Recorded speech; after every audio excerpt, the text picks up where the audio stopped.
დღევანდელი ვიდეოს თემა არის რა არის პირადი ფინანსები, 5 ძირითადი ცნება, რომელიც ყველამ უნდა იცოდეს. გსურთ ისწავლოთ, როგორ მართოთ თქვენი ფული, ისე რომ მიაღწიოთ ფინანსურ თავისუფლებას.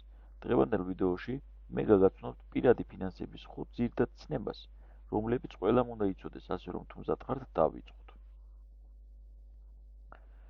ჩვენ განვიხილავთ 5 ძირითად ცნებას: შემოსავალი, ხარჯები, დანაზოგი, ინვესტიციები და ვალი. თითოეულ მათგანს ახსნი მარტივად მაგალითებით, რათა თქვენს შეძლოთ მათი გამოყენება თქვენს ყოველდღიურ ცხოვრებაში. ცნება პირველი: შემოსავალი. შემოსავალი ეს არის ფული, რომელსაც თქვენ იღებთ ხელფასის სახით, ან მოგებას ბიზნესიდან, ან რამე საქირავებთ და იქიდან, ან პენსია გაქვთ. მოგეთ ყველანაირ შემოსავალს, რაც ყველანაირ თანხას, რომელიც თქვენ გერიცხებათ, ეს არის თქვენი შემოსავალი.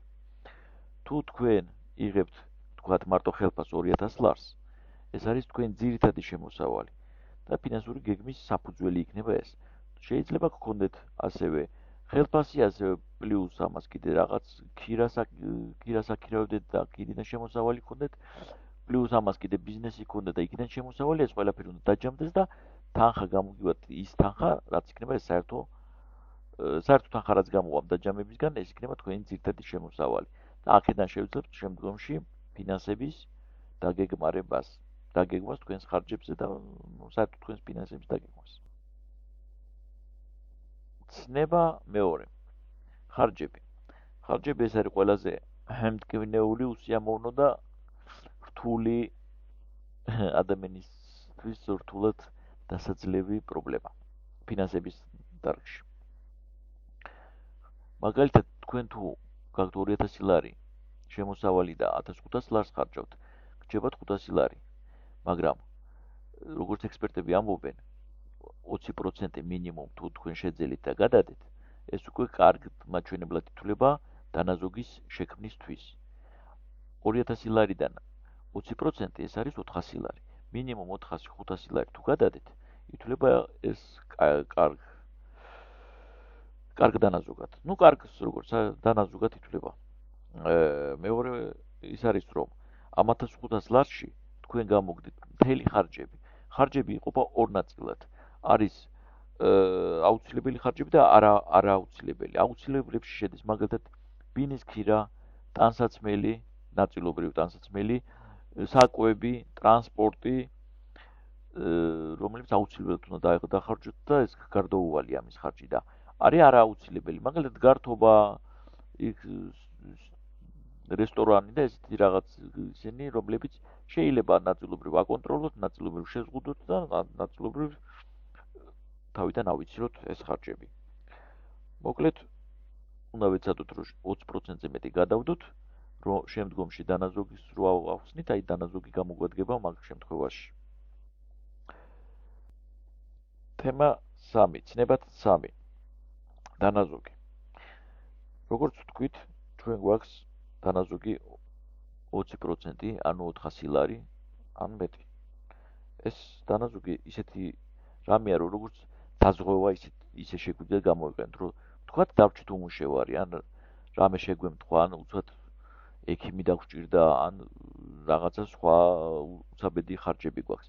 დანაზოგი როცა გაქვთ, ეს არის როგორც საგანგებო ფონდი, ესე რომ ვთქვათ, ამას აგროვებთ და რაღაც მომენტში შეიძლება გამოიყენოთ. ან ამ დანაზოგი შემდგომში შეიძლება არაფერს არ გამოვიყენოთ, ცუდ ამბავში და არამედ ინვესტირება გავაკეთოთ ამ თანხის, ამ პროცენტიანი ანაბარზე შევიტანოთ ან სხვა რაღაცები. ამას მე უკვე შემდგომ ინვესტიციებში ავხსნით.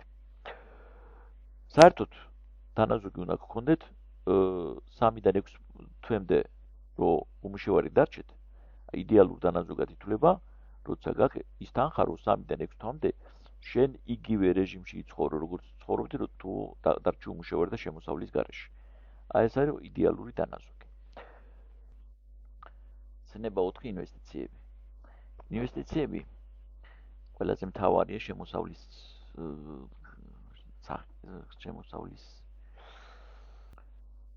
ინვესტიციები ეს არის ფული, რომელსაც თქვენ აბანდებთ მომავალი მოგების სახით. მაგალითად, შეგვიძლია ინვესტიციები გავაკეთოთ როგორც აქციებში, ობლიგაციებში, ასევე უძრავ ქონებაში, რაც ყველაზე ხშირია ჩვენ შემთხვევაში, ან თუნდაც საკუთარ ანგარიშზე ფულის დადება დაგროვებით ანაბრებს.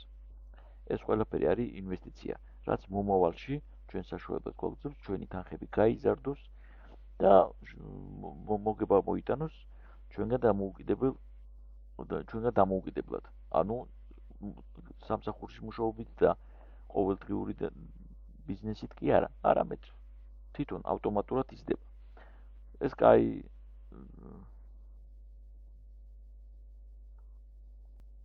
ინსტრუმენტია, რის საშუალებითაც ჩვენ შეგვიძლია გავზარდოთ ჩვენი შემოსავალი და მომავალში გქონდეს დიდი დანაზოგიც და ფულის ცნება 5 ვალი. ვალი ეს არის ფული, რომელსაც თქვენ ისესხებთ მაგალითად კრედიტს, იპოთეკაზე, ან არის სტუდენტური კრედიტები, ან ჩვეულებრივი კრედიტი რამის საგნის შესაძენად. თუ თქვენ ისესხებთ 10,000 5%-იანი საპროცენტო განაკვეთით, თქვენ მოგიწევთ ამ თანხის დაბრუნება პლუს პროცენტის. საკმაოდ დიდი თანხა გამოგივათ, მაგათ დაითვალეთ და მაგის დათვლასაც შემდგომში გავაკეთებთ ვისწავლით. თავარია გქონდეთ გააზრებული, რითი გადაიხდით ამ ვალს და რა შემოსავლები გაქვთ ამ შემთხვევაში. ვალები იყოფა ორი სახის ვალი არის, კარგი ვალი და ცუდი ვალი.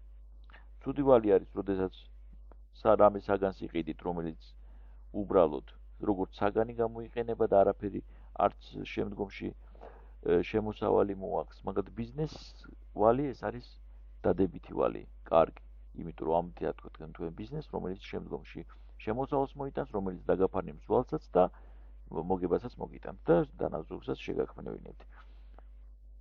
აი ეს 5 ცნება არის, რაც ყველამ უნდა იცოდეთ.